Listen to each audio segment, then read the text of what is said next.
Hello guys, TKG's here for your comfortable LostArk life. Today, I'd like to cover the recent updates in the KL region. Actually, I'd like to talk about a slightly different topics. This time is something related to the games. These issues aren't just recent, but they've been continuously discussed in various communities. Simply put, these are topics and concerns that many of us hope will be improved in the future. To be honest, it is surprising how many aspects of LostArk still need improvement, especially when it comes to games components such as user interface, gameplay, and overall user experience. In particular, playing the game firsthand often reveals many frustrating moments. These moments are closely linked to the user interface, gameplay, and user experience, which can significantly amplify a player's sense of discomfort.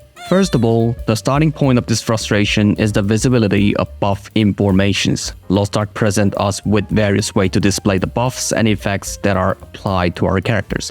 Even when I try to break it down, the buffs in LostArk are divided into many different tiers and types. There are synergy effects granted by party members, buffs you apply to yourself, and buffs provided by support classes. Additionally, there are debuffs directly affecting your character during raids, as well as debuff applied to boss at the same time.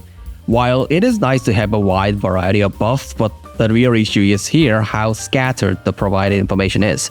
It is difficult to see everything at a glance. Just looking at the debuff window for enemies, it is hard to clearly identify which buffs are most important for your characters. Furthermore, when too many buffs are active, as mentioned in the previous videos, the window changes to a plus sign and simply hide the information. If you want to see more detailed infos, you have to manually drag your cursor over the icons. The problem is, during a busy raid, this just isn't practical. That's why players have consistently requested improvements or visibility patches that make it easier to check buffs quickly. It would be much better if the game highlighted the most important buff for your characters or separated them by type and displayed them in different ways. Alternatively, prioritizing buffs, such as showing raid party wide buff with higher visibilities, could improve players' gameplay experience. There are even more areas where the user interface and user experience feel uncomfortable. Recently, LostArk introduced a system called combat scores. However, the problem is that it is hard to see your character's combat score at a glance. You might ask, is this really an issue? For most regular players, it might not seem like a big deal, but for those who forming parties, it has actually become a significant concern. To check if a character meets the appropriate level for your party, you still have to open the profile and look up the combat scores, just like before, and then decide whether you to accept them. Personally, I think it would be much better if the system were more intuitive, like the suggestions made in the community. If the combat score were displayed right next to the character's item levels, it would save party seekers a lot of time when forming groups. Speaking of parties, I think the system should also allow players to apply to multiple parties at once, and let friends apply together as a group. Honestly, LostArk's long-standing tradition of waiting all day owes a lot to these areas where the system hasn't kept up with player needs. Matchmaking in official mode is also quite frustrating. When you get matched, an info window pops up and you end up entering daily Guardian raid contests. But the issue is you don't know what roles your teammates have until you actually get inside. The director has mentioned that reliance on support classes has increased, and sometimes if you start contents without support, it is impossible to complete certain contents properly. While LostArk has role-based matchmaking, after a while it automatically switches you to regular fast matchmaking regardless of your preference. That means as a damage dealer, you won't know if you have a support in your party until you enter.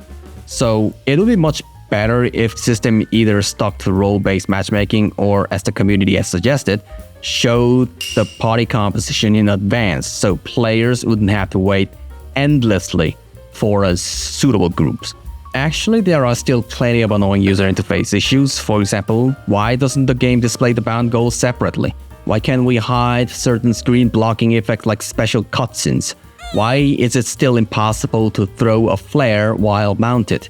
There are many small things that can be quite irritating. Still, I hope the developer will fix the most critical issue first and make improvements quickly.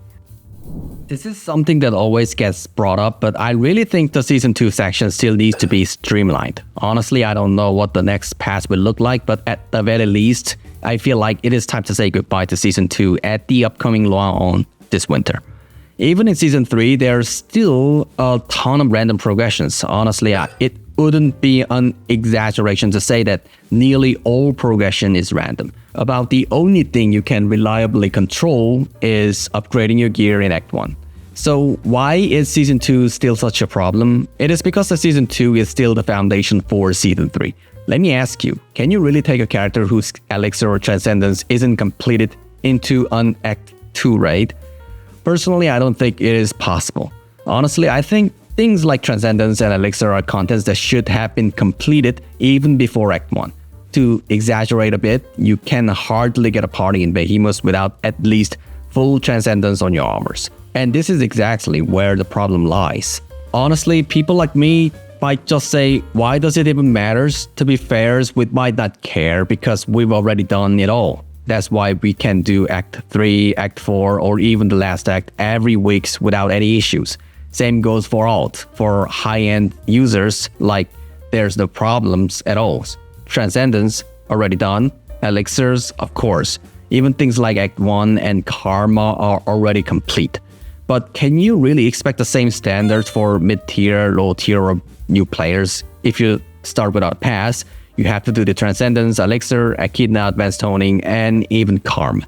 And that's not all. You also have to do all the character-related contents. There are so many things left to complete, like cars, ability stones, accessories, and everything is completely random. On top of that, LostArk basically forces you to create alts to farm gold effectively. You need a solid foundation, meaning you need to have a strong setup to support these progressions. All of this content and progression is random and also requires gold. Just raising one character is tough enough, even with a pass, but trying to raise 5 more without any passes is just way too harsh. Honestly, I think it is time to go a step further and start removing some of these burdens from the game. They need to be bolder with these changes. Of course, some people might worry that making things easier would just attract more bots or gold farmers, but the truth is the sheer weight of all these requirements is overwhelming for regular players too. What's especially problematic is that there are just too many hurdles to building a solid foundation in the game. LostArk basically forces you into a 6-character system, but then throws up all these barriers. It is honestly too much, and it is not like the current content is cheap to participate in either. That's why I believe more decisive and bold changes are needed. To be clear, I think it is time for the developers to make some firm decisions. Lately, I've been covering a lot of negative topics on my channels, and it is honestly the bittersweet. This is a game I truly loved, but lately it feels like all I can hear is criticize, which makes me genuinely sad. Recently, Smilegate released a new subculture game, but even there, the situation has been shocking and the developer seems to be openly disregarding players, driving the game's decline. With the overall atmospheres at Smilegate right now, I'm starting to wonder if they will just gloss over the issues in LostArk as well as without making any real improvements.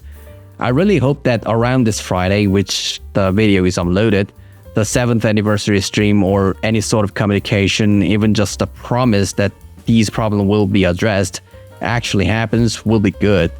At the very least, I'd like to see a real commitment to fixing things. That's it for this video. Thanks for watching everyone, and always, thanks for your big support. Hope this video was a little help for your LostArk journey.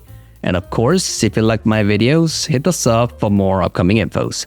I'll come back with more useful infos in the next video.